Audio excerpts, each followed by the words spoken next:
Yes, students. The next point is the equation of continuity. It is also known as the principle of continuity. For discussing the principle of continuity, first we discuss about the ideal fluid. What is the definition of ideal fluid? A fluid which are incompressible and non-viscous, that is called the ideal fluid. मतलब इसको pressurise करने पर उस पर वो incompressible रहे और उसमें कोई भी जो है विस्कोसिटी ना पाई जाए. बट कोई भी फ्लूइड जो से हमारे प्रैक्टिकली हमने देखा हुआ है, कई बार आपने देखा है, बहुत सारी चीजों पर हमको आइडियल कंडीशंस की जरूरत पड़ती. तो वैसे ही हमारे पास आइडियल फ्लूइड कोई फिलहाल नहीं है, बट फिर भी हम वाटर को एक आइडियल फ्लूइड के उसमें फॉर्म में सपोज कर लेते हैं. जैसे मैंने जब आपको स्टार्ट किया था तो मैंने बताया हुआ था कि हम जो भी लिक्विड के बारे में डिस्कस करेंगे तो हम उसके लिए आइडियल फ्लूइड के फॉर्म में हम वहां पर वाटर को लेंगे. ठीक है ना. Now the principle of continuity ये कहता है कि व्हेन एन आइडियल फ्लूइड, जो हम यहाँ डिस्कस कर चुके, flows through a pipe of non uniform cross section, मतलब एक पाइप हमने बनाया हुआ है जिसके एरिया ऑफ क्रॉस सेक्शन यानी डायमीटर यहाँ पर और यहाँ पर अलग अलग है. That is known as the non uniform pipe of area of cross section and its flow is streamline. मतलब इसमें जो फ्लो ऑफ लिक्विड हो रहा है दैट इज स्ट्रीमलाइन, इसमें कोई डिस्टर्बेंस नहीं है.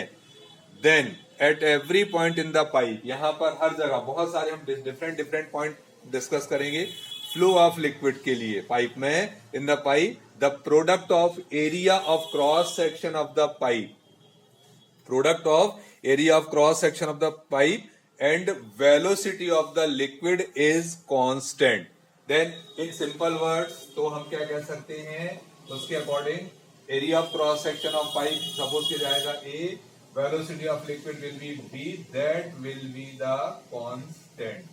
ये हमारे इक्वेशन ऑफ कंटिन्यूटी का एक मैथमेटिकल कॉन्सेप्ट है, इसको हमको फाइंड आउट करना है. तो consider an ideal liquid of density D. Yes, ideal liquid लेंगे आप. ठीक, यहां पर मैंने इसलिए लिखा है, जैसे मैंने पिछले बार बता दिया था कि वहां डेंसिटी हमने स्मॉल d की जगह रो लिया था. यहां हम क्या लेंगे, ideal liquid of density D flowing through a pipe. ठीक है ना, flowing through a pipe XY, उसमें फ्लो हो रहा है. And we discuss the 2 point on the pipe, that is first point is A and the second point is B. ठीक, at point A, 2 point हैं. at point A velocity of liquid कितना होगा आपका, velocity of entered liquid कितना लेंगे आप, is V1 लेंगे आप. ठीक है ना, यहां पर हमने लिया हुआ है. Okay, and area of cross section, यहां हमको एरिया ऑफ क्रॉस सेक्शन बताना पड़ेगा भाई.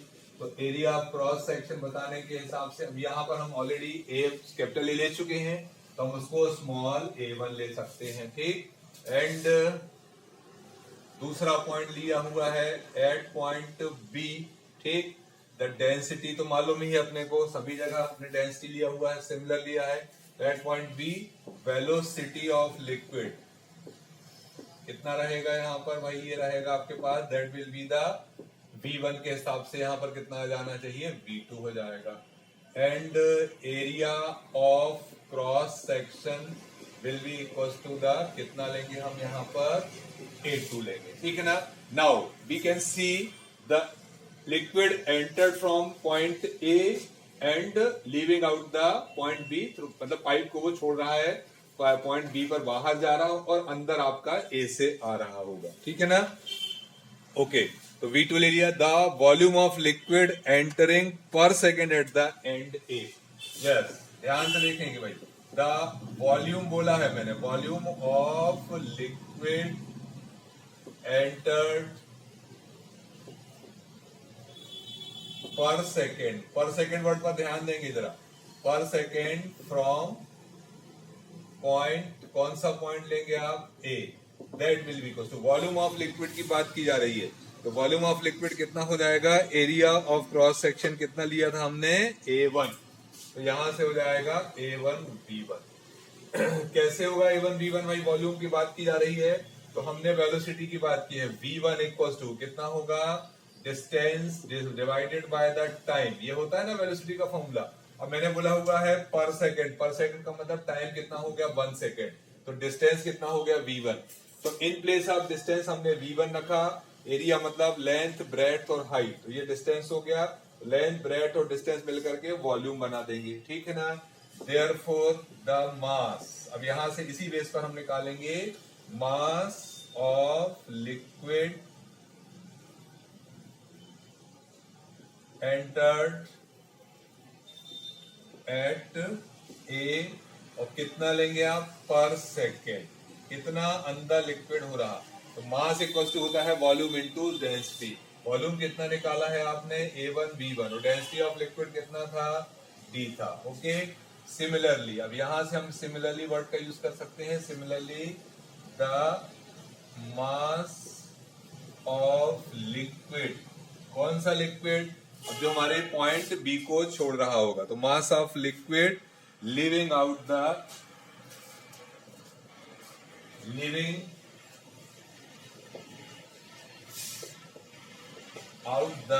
Point B, that will be कितना हो जाएगा आपका, ये हो जाएगा A2 B2 और साथ में D। ओके, फिर अब हमने बोला था सबसे स्टार्टिंग में आपको कि that flow of liquid is streamline flow. तो स्ट्रीमलाइन फ्लो का मतलब होता है कि जितना मास ऑफ लिक्विड यानी जितनी क्वांटिटी ऑफ लिक्विड, जिसको हम फ्लक्स कहेंगे, तो जितना फ्लक्स ऑफ वाटर, फ्लक्स का मतलब यहाँ पर जब आप 12th में जाएंगे तो आप लोगों को 12th में फ्लक्स का बहुत डिटेल मीनिंग समझ में आएगा, बट यहाँ सिंपली हमें बात करते हैं कि फ्लक्स का मीनिंग होता है कि क्वांटिटी। तो यहाँ फ्लक्स ऑफ वाटर जितना अंदर आएगा उतना ही फ्लक्स ऑफ वाटर कहाँ जाएगा, पॉइंट बी से बाहर जाएगा, भले इसका एरिया क्रॉस सेक्शन डिफरेंट हो, मतलब ये एक non uniform cross section area को रखता है तब भी। तो now the mass of liquid, therefore mass of liquid entered at A equals to, क्या रहेगा आपका, mass of liquid leave out at B. कितना मास निकाला है हमने, A1 B1 इंटू डी, और यहां से निकाला हुआ था A2 B2 into D, D से डी कैंसिल हो जाएगा, then A1 B1 equals to A2 B2। Okay, और कह सकते हैं आप A into B equals to constant. That is the principle of या इक्वेशन ऑफ कंटिन्यूटी।